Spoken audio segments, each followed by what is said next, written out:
Hello दोस्तों, कैसे हो आप लोग। उम्मीद करता हूँ कि आप लोग एकदम बढ़िया होंगे। आज हम लेके आए हैं ज्योग्राफी का एसएससी स्टेनोग्राफर 2024, जो कि आपकी परीक्षा के लिए वेरी इंपॉर्टेंट क्वेश्चन है। एक से बढ़कर एक इंपॉर्टेंट क्वेश्चन आप लोगों के लिए लेके आएंगे।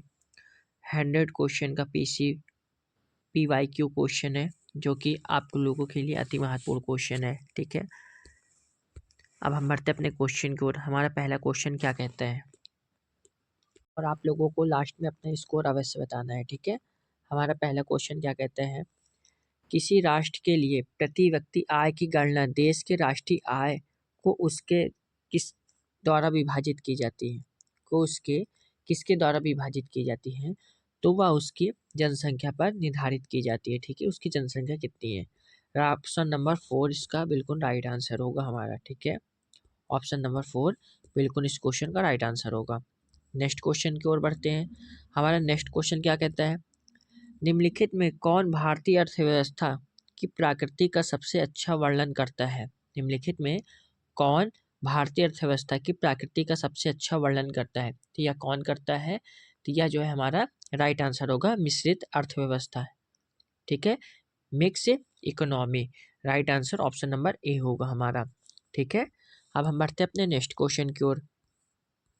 नेक्स्ट क्वेश्चन हमारा क्या है, सूक्ष्म लघु और माध्यम उद्यम, सूक्ष्म लघु और माध्यम उद्यम विकास अधिनियम कब पारित किया गया था। तो यह जो है हमारा कब पारित किया गया था, तो यह हमारा 2006 में पारित किया गया था। Right answer option number A होगा हमारा। अब हम बढ़ते अपने नेक्स्ट क्वेश्चन की ओर। नेक्स्ट क्वेश्चन हमारा क्या है, निम्नलिखित में से कौन सा विकल्प, निम्नलिखित में से कौन सा विकल्प व्यक्तिगत आयकर की में कटौती से पहले सभी स्रोतों से व्यक्तियों द्वारा अर्जित कुल आय को दर्शाता है। तो हमारा इसका राइट आंसर क्या होगा, पर्सनल इनकम। ठीक है, personal income, right answer option number B होगा हमारा। बढ़ते अपने नेक्स्ट क्वेश्चन की ओर।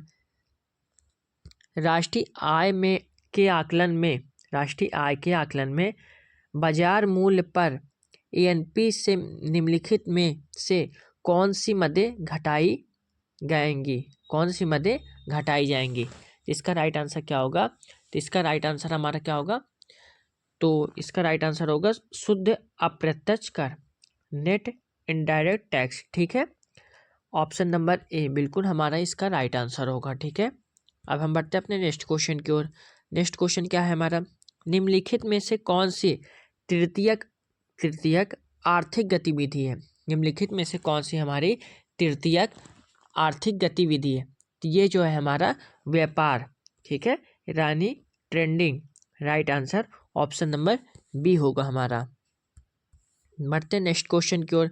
नेक्स्ट क्वेश्चन क्या है, एकल में सकल घरेलू उत्पाद, एकल में सकल घरेलू उत्पाद में औद्योगिक क्षेत्र का योगदान लगभग कितने प्रतिशत था। तो ये जो है कितने प्रतिशत था, 11.8% था। ठीक है, right answer option number A होगा हमारा। अब बढ़ते अपने नेक्स्ट क्वेश्चन की ओर। किसी अर्थव्यवस्था में अंतिम वस्तुओं और सेवाओं पर कुल व्यय को जोड़कर राष्ट्रीय आय की गणना करने के लिए निम्नलिखित में से किस विधि का उपयोग किया जाता है। तो यह जो है किस विधि का उपयोग किया जाता है हमारा, तो ये जो है हमारा व्यय विधि का। ठीक है, right answer option number A होगा हमारा। ठीक है, व्यय विधि, right answer option number A. Next question, किस दर पर भारतीय रिजर्व बैंक वाणिज्यिक बैंक से धन उधार लेता है। किस दर पर भारतीय रिजर्व बैंक वाणिज्यिक बैंकों से धन उधार लेता है, तो इसका राइट आंसर क्या होगा, रिवर्स रेपो रेट, यानी रिवर्स रेपो दर, right answer option number third होगा हमारा। बढ़ते अपने नेक्स्ट क्वेश्चन की ओर।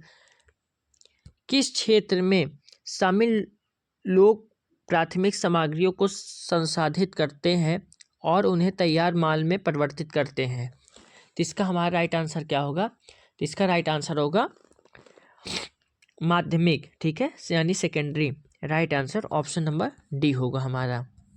अब बढ़ते अपने नेक्स्ट क्वेश्चन की ओर। नेक्स्ट क्वेश्चन, किस फर्म के मूल्य वर्धन की गणना के रूप में की जाती है।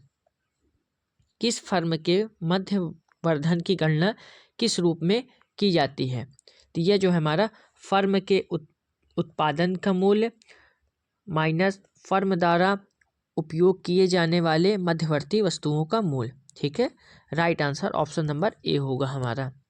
अब बढ़ते अपने नेक्स्ट क्वेश्चन की ओर। नेक्स्ट क्वेश्चन पे क्या है, निम्नलिखित में से कौन शुद्ध राष्ट्रीय आय का सर्वोत्तम रूप परिभाषित करता है। निम्नलिखित में कौन शुद्ध राष्ट्रीय आय का सर्वोत्तम रूप परिभाषित करता है, तो यह कौन करता है, तो यह जो है हमारा जीएनपी डिप्रेशन। ठीक है, ऑप्शन नंबर डी होगा हमारा।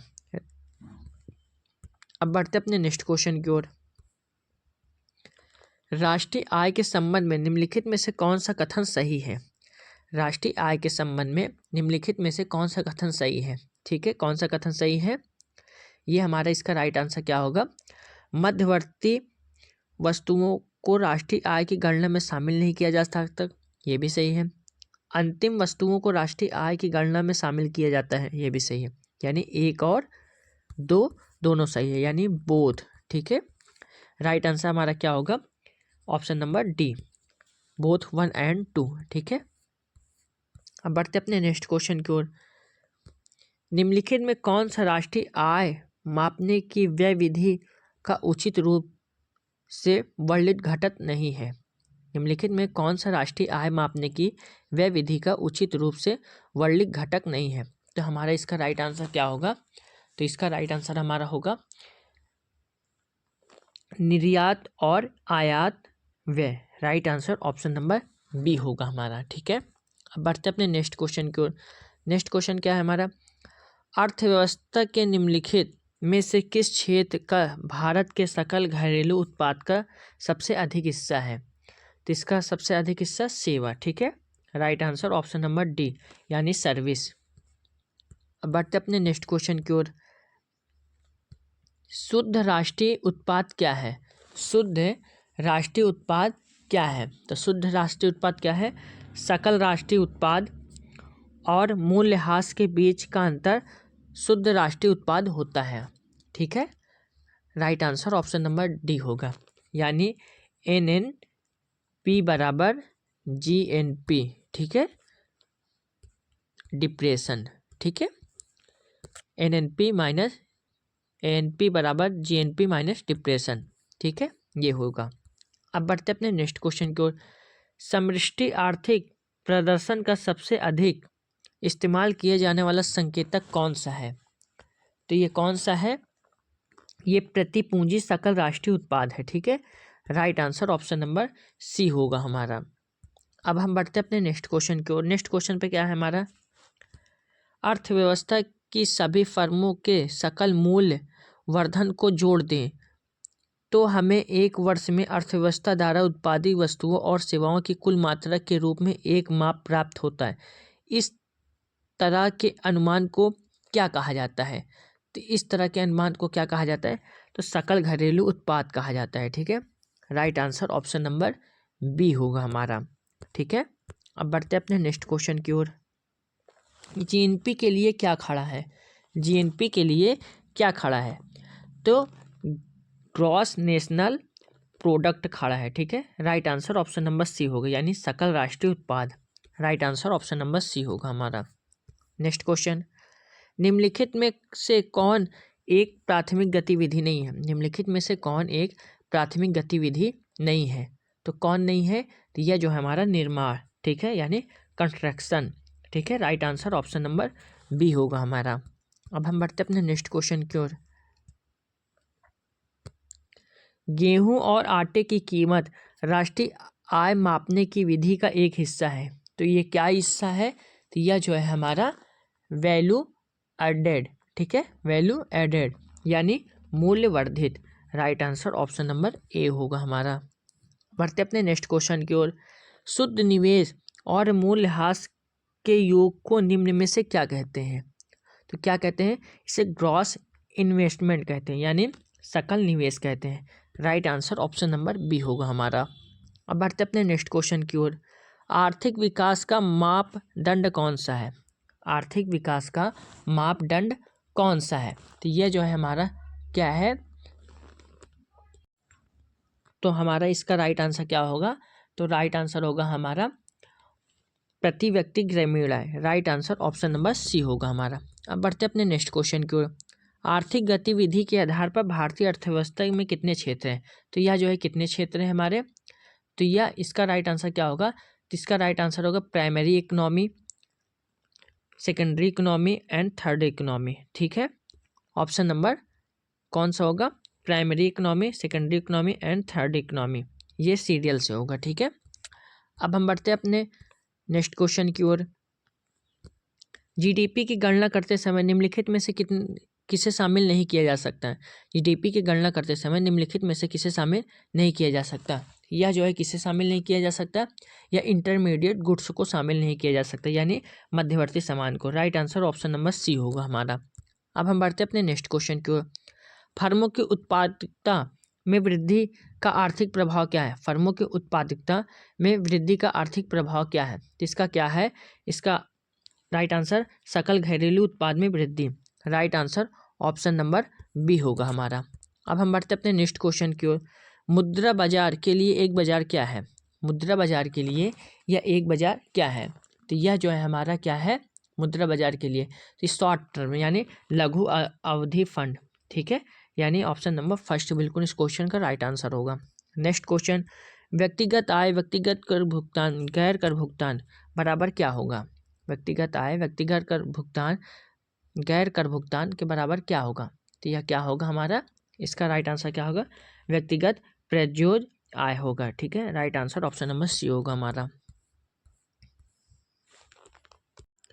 नेक्स्ट क्वेश्चन, बाजार मूल्य पर शुद्ध राष्ट्रीय उत्पाद शुद्ध अप्रत्यक्ष कर बराबर क्या होगा? तो ये जो है हमारा होगा कारक लागत पर शुद्ध राष्ट्रीय उत्पाद। Right answer option number A होगा हमारा।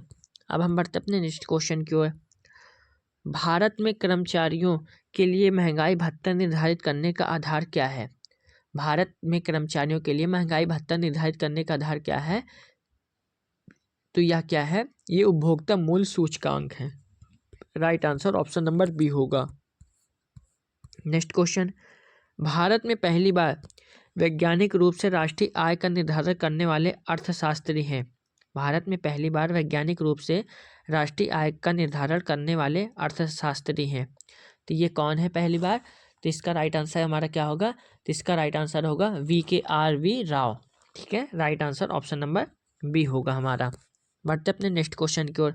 नेक्स्ट क्वेश्चन क्या है, जीडीपी डिफ्लेटर को यह भी कहा जाता है, जीडीपी डिफ्लेक्टर को यह भी कहा जाता है, तो उन्हें क्या कहा जाता है, अंतर्निहित मुद्रास्फीति सूचकांक कहा जाता है। ठीक है, ठीक है, सॉरी ये नहीं कहा जाता, गलत मैंने बोल दिया, सॉरी दोस्तों, अंतर्निहित मूल्य डिफ्लेटर कहा जाता है। Right answer option number C होगा हमारा। ठीक है, उसके लिए माफ़ी चाहता हूँ। नेक्स्ट क्वेश्चन, मानक जनगणना परिभाषा के अनुसार निम्नलिखित में से किसे भारत के मुख्य श्रमिक के रूप में वर्गीकृत किया जा सकता है? तो इसे जो है किसे नियुक्त किया जा सकता है? तो 183 दिन के लिए। ठीक है, 183 दिन के लिए। Right answer option number C होगा हमारा। नेक्स्ट क्वेश्चन, निम्नलिखित में से कौन सी बेरोजगारी का प्रकार अधिकतर शहरी क्षेत्रों में पाया जाता है? तो ये कौन पाया जाता है? तो ये जो है हमारा शिक्षित बेरोजगारी। Right answer option number D होगा हमारा। ठीक है, ऑप्शन नंबर डी। अब बढ़ते अपने नेक्स्ट क्वेश्चन की ओर। किसका संकेतक है जिसका उपयोग भारत में व्यावसायिक संरचना और बेरोजगारी का विश्लेषण करने के लिए किया जाता है? इसका राइट आंसर क्या होगा? इसका राइट आंसर होगा श्रम बल की भागीदारी। Right answer option number B होगा हमारा। अब बढ़ते अपने नेक्स्ट क्वेश्चन की ओर। नेक्स्ट क्वेश्चन पे हमारा क्या है, निम्नलिखित में कौन सा भारत में बेरोजगार दर की गणना करने की विधि सही ढंग से परिभाषित करता है? तो ये कौन परिभाषित करता है सही ढंग से? तो इसका राइट आंसर क्या होगा हमारा? तो इसका राइट आंसर होगा श्रम बल में व्यक्तियों के बीच बेरोजगारी व्यक्तियों का प्रतिशत। Right answer option number B होगा हमारा। अब बढ़ते अपने नेक्स्ट क्वेश्चन की ओर। नेक्स्ट क्वेश्चन, दादा भाई नौरोजी स्वतंत्रता पूर्व भारत की अवधारणा पर चर्चा करने वाले पहले व्यक्ति थे। तो यह कौन थे पहले व्यक्ति? तो यह जो है हमारे पॉवर्टी लाइन थे, यानी गरीबी रेखा। Right answer option number A होगा हमारा। बढ़ते अपने नेक्स्ट क्वेश्चन की ओर। जब कर्मचारी एक नौकरी से दूसरी नौकरी की ओर जाते हैं तो उन्हें क्या कहते हैं? तो उन्हें क्या कहते हैं? तो उन्हें जो है हमारे घर्षणात्मक बेरोजगारी कहते हैं। Right answer option number B होगा हमारा। नेक्स्ट क्वेश्चन, भारत में छिपी हुई बेरोजगारी मुख्य रूप से किससे संबंधित है? भारत में छिपी हुई बेरोजगारी मुख्य रूप से किससे संबंधित है? तो यह जो है किससे संबंधित है? तो यह जो है कृषि क्षेत्र से संबंधित है। Right answer option number A होगा हमारा। Next question, poverty and un British rule in India पुस्तक के लेखक कौन है?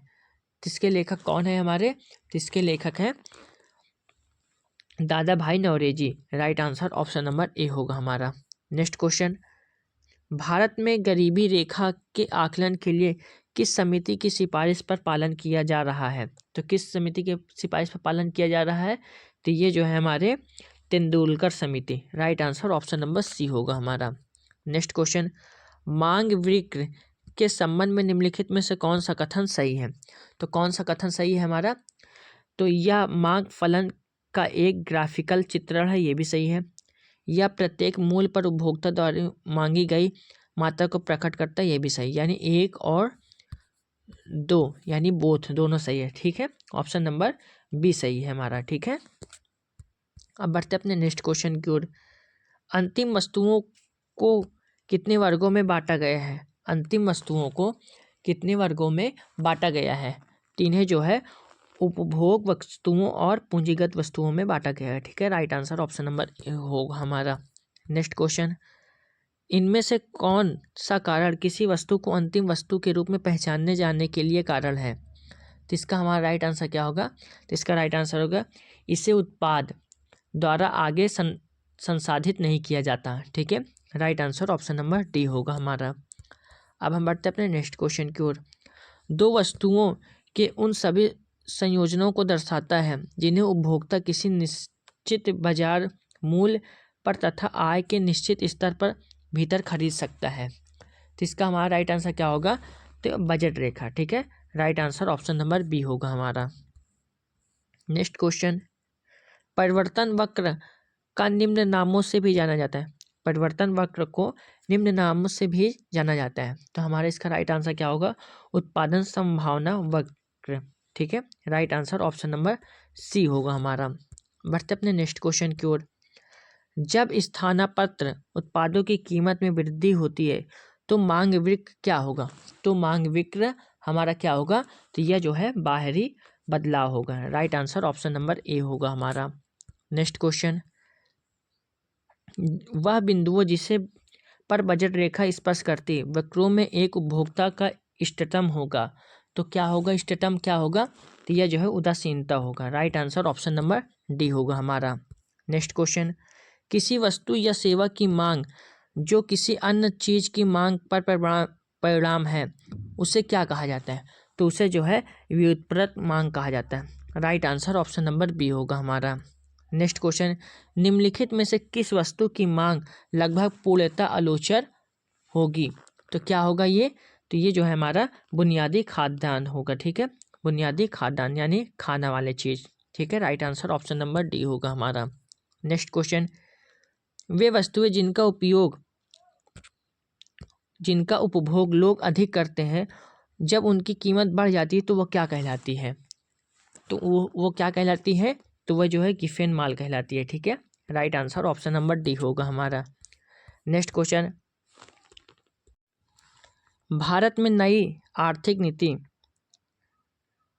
निम्नलिखित में से किस वर्ष शुरू की गई थी? तो यह जो है 1991 में शुरू की गई थी। Right answer option number B होगा हमारा। नेक्स्ट क्वेश्चन, कृषि और मछली पकड़ने की गतिविधियां किस क्षेत्र से संबंधित है? तो यह जो है हमारा प्राथमिक क्षेत्र से संबंधित है। Right answer option number C होगा हमारा। नेक्स्ट क्वेश्चन, निम्नलिखित में से कौन सा अर्थव्यवस्था के तृतीयक क्षेत्र का घटक है? तो यह जो है कौन सा क्षेत्र जो है तृतीयक क्षेत्र से घटक है? तो यह जो है होटल और restaurant. Right answer option number B होगा हमारा। नेक्स्ट क्वेश्चन, कौन सी आर्थिक गतिविधि क्षेत्र में शामिल नहीं की जा सकती? कौन सी आर्थिक गतिविधि तृतीयक क्षेत्र में शामिल नहीं की जा सकती? तो यह कौन है? तो यह जो है हमारा कौन हो सकती है? तो मधुमक्खी पालन। ठीक है, right answer option number C होगा हमारा। बढ़ते अपने नेक्स्ट क्वेश्चन की ओर। उत्पादक क्षमता बढ़ाने वाले व्यय किस प्रकार व्यय की उदाहरण है? उत्पादक क्षमता बढ़ाने वाले व्यय किस प्रकार के व्यय के उदाहरण हैं? तो यह जो है हमारे निवेश व्यय के उदाहरण है। ठीक है, right answer option number C होगा हमारा। ठीक है, बढ़ते अपने नेक्स्ट क्वेश्चन के। सीमांत राजस्व है, सीमांत राजस्व है, तो यह जो है उत्पाद की एक अतिरिक्त इकाई की बिक्री पर प्राप्त राजस्व। Right answer option number D होगा हमारा। नेक्स्ट क्वेश्चन, HDI 3 आयामों में से किसमें प्रगति का एक समग्र माप है? तो इसका राइट आंसर क्या होगा? तो इसका राइट आंसर होगा हमारा health education income, health education income यानी स्वास्थ्य शिक्षा आय। Right answer option number A होगा। तो दोस्तों हमारे टोटल 58 से 60 के बीच में क्वेश्चन हो चुके हैं। तो आप लोगों को वीडियो कैसी लगी? वीडियो अच्छी लगती है तो वीडियो को एक लाइक ज़रूर कर दीजिए। चैनल पर नए हैं तो चैनल को जरूर सब्सक्राइब कर लीजिए, बेल आइकन को जरूर प्रेस कर दीजिए ताकि आने वाली हर एक वीडियो की नोटिफिकेशन आप लोगों को मिलती रहे। और हम ऐसे इंपॉर्टेंट क्वेश्चन आप लोगों के लिए लेके आते हैं जो कि आपके परीक्षा के लिए अति महत्वपूर्ण सारे क्वेश्चन होते हैं। ठीक है, वीडियो को ज़्यादा से ज़्यादा शेयर कर दीजिए। चैनल पर नए तो चैनल को जरूर सब्सक्राइब करके चैनल के साथ जरूर जुड़ जाइए। ठीक है दोस्तों, जय हिंद, जय भारत।